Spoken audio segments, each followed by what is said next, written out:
മാന്യ സദസ്സിന് വന്ദനം. ഞാൻ ഷമ്മാസ്, 6ാം ക്ലാസ്സിൽ പഠിക്കുന്നു. ജലം ജീവാമൃതം എന്ന വിഷയത്തെക്കുറിച്ച് യാതാനും ചിലത് മാത്രം പറഞ്ഞ് എൻ്റെ വാക്കുകൾ അവസാനിപ്പിക്കാം.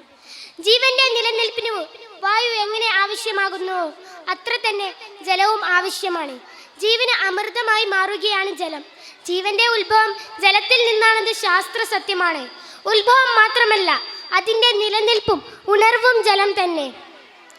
വെള്ളമില്ലാത്തൊരു മണിക്കൂറിനെ കുറിച്ച് നമുക്ക് ചിന്തിക്കാൻ പോലും കഴിയില്ല.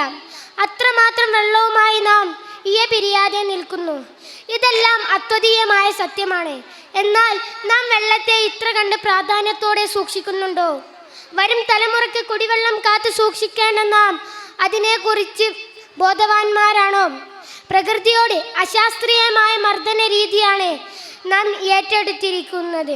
ജലം അമൃതമാണ്, അത് പാഴാക്കരുത്. ഇത്രയും പറഞ്ഞതിൻ്റെ വാക്കുകൾക്ക് വിടാം.